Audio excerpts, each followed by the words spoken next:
BJP പ്രതിനിധി advocate S Suresh ചേരുന്നു.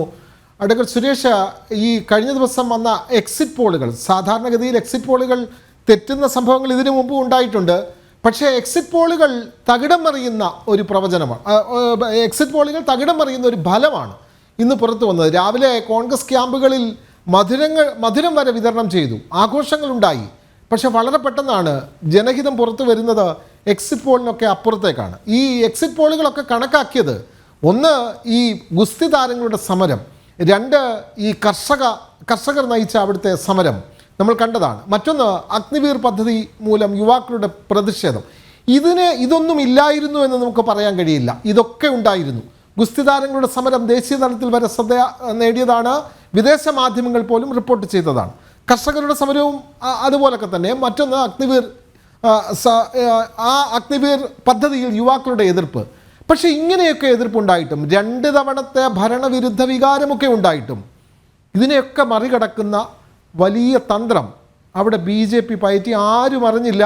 Result പുറത്ത് വരുമ്പോഴാണ് ശരിക്കും BJP ക്യാമ്പുകളെ പോലും ഞെട്ടിച്ചാണ് കൈക്കുമ്പിളിൽ വീണ്ടും താമരകൾ സമ്മാനിക്കുന്നു ജനങ്ങൾ. എങ്ങനെ കാണുന്നു വിജയത്തെ സുരേഷ്?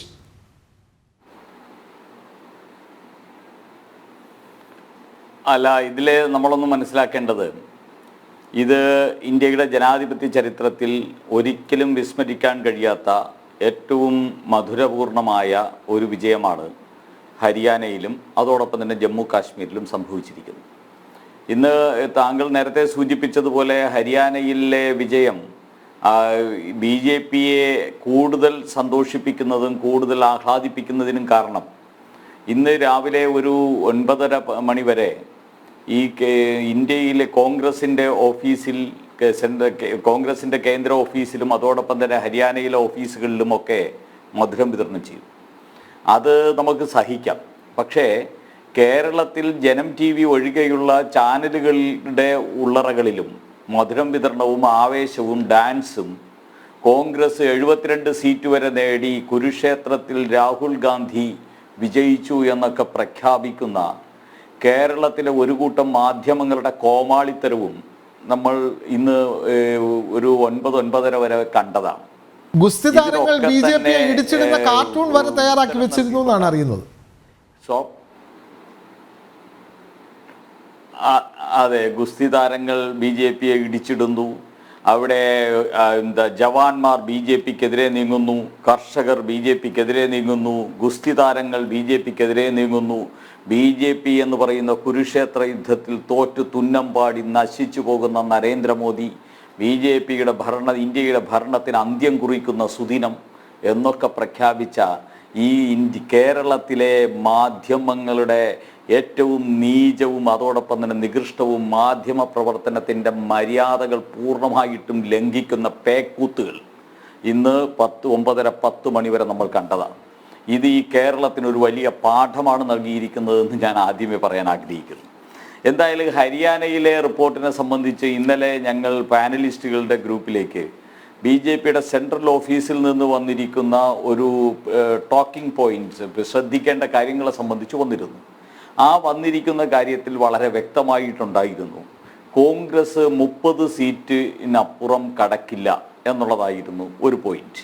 അത് കേട്ടപ്പോൾ എനിക്കും ഒരു അത്ഭുതം തോന്നി. കാരണം എക്സിറ്റ് പോളുകളൊക്കെ, കോൺഗ്രസ് തൂത്തുവാരുന്ന എക്സിറ്റ് പോളുകളൊക്കെ പുറത്തു വരുമ്പോൾ BJPയുടെ സെൻട്രൽ ഓഫീസിൽ നിന്ന് വന്നിരിക്കുന്നതിൽ 30 കടക്കില്ല എന്ന് പറഞ്ഞു.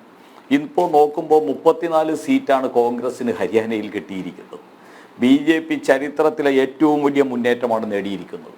നമുക്കറിയാം, നരേന്ദ്രമോദി ഇന്ത്യയുടെ പ്രധാനമന്ത്രി ആയതിന് തൊട്ട് ശേഷം ഹരിയാനയിൽ നടക്കുന്ന തെരഞ്ഞെടുപ്പിൽ, 2014 നടക്കുന്ന തെരഞ്ഞെടുപ്പ്, ആരോ പറഞ്ഞതുപോലെ നരേന്ദ്രമോദി അതിൻ്റെ ജനങ്ങളുടെ ഹൃദയത്തിൽ അതിൻ്റെ ഉത്തുംഗ ശൃംഖത്തിൽ നിന്ന സമയമാണ് 2014 എന്നാണ് ചില മാധ്യമങ്ങൾ പറഞ്ഞത്. അന്ന് BJPക്ക് അവിടെ 47 സീറ്റ് വരെ ജയിക്കാൻ സാധിച്ചിരുന്നു. അതിനുശേഷം 2019 അത് 40 സീറ്റായിട്ട് താഴോട്ട് പോയി.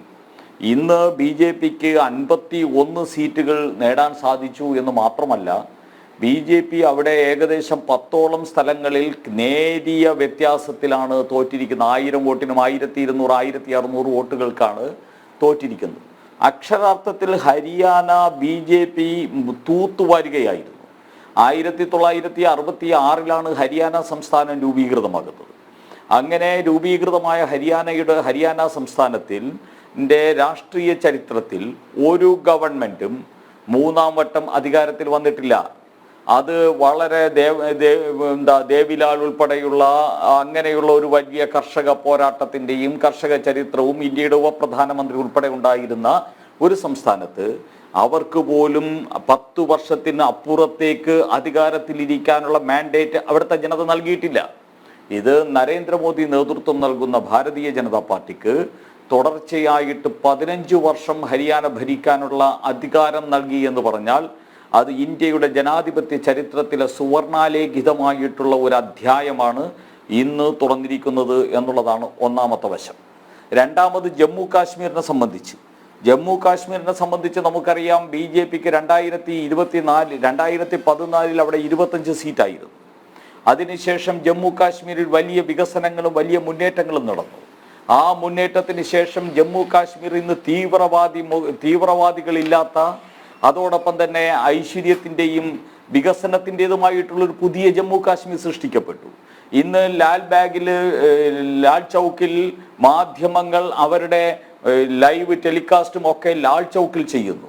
രാഹുൽ ഗാന്ധിക്കും പ്രിയങ്ക ഗാന്ധിക്കും ലാൽ ചൗക്കിൽ അവരുടെ യാത്ര അവസാനിപ്പിക്കാൻ സാധിച്ചു.